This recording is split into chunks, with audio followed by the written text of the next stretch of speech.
Your brain is organized to reflect everything you know in your life. Your brain is a record of the past. It's an artifact of everything you've learned and experienced at this moment. Feelings and emotions are the end product of past experiences, and we can remember experiences better because we remember how they feel.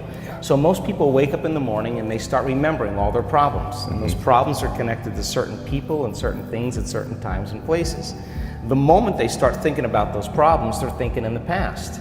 Those problems have an emotion associated with them, and the moment they start feeling those emotions, the body, as the unconscious mind, doesn't know the difference between an experience that's creating an emotion and the emotion the person's fabricating by thought alone. Now, thoughts are the language of the brain, and feelings are the language of the body.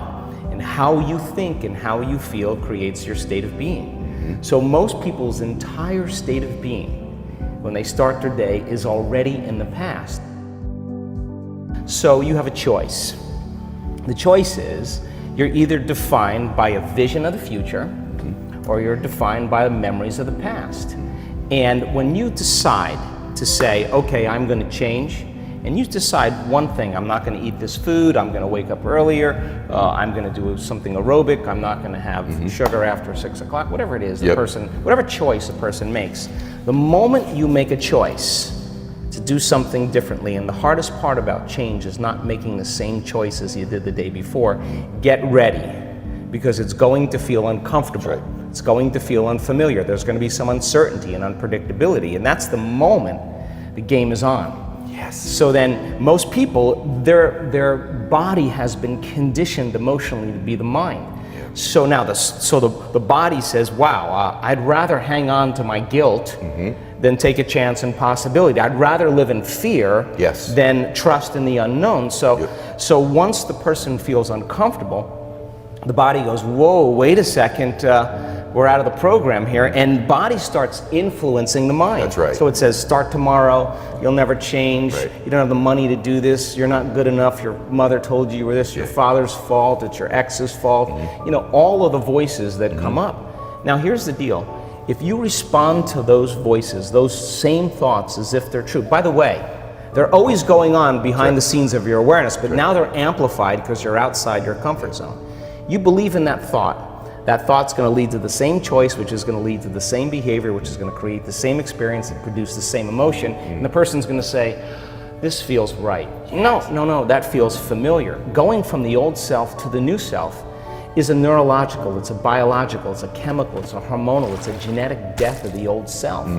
And people will say to me, in that void, in that unknown, I can't predict my future. And I'll say to them, the best way to predict your future is to create it. Not from the known, but from the unknown. I love it. So close your eyes now and think about that vision. Once you start thinking about that vision of your future, you're activating the creative centers in your brain. And naturally, you begin to think about putting yourself in the scene. Yes. And the act of doing that, when you're truly passionate and truly present, the moment you're defined by that vision, when the thought in your mind becomes the experience, you begin to feel the emotion of the event before it's made manifest. Now, you're giving your body a sampling, a taste of the future. And now, if a thought and a feeling create a new state of being, you're combining a clear intention with an elevated emotion, and now you're beginning to change your biology, and you're seeing a whole new landscape that you could never see before, because you're no longer viewing your future through the lens of the past. I love this. Now, this requires then something really specific, because most people will wait for their wealth to feel abundance. They'll wait for their success to feel empowered. They'll wait for their new relationship to feel loved. They'll get all these things when. Yes. So think about that. The absence of getting those things causes people to live in lack their entire life. That's right.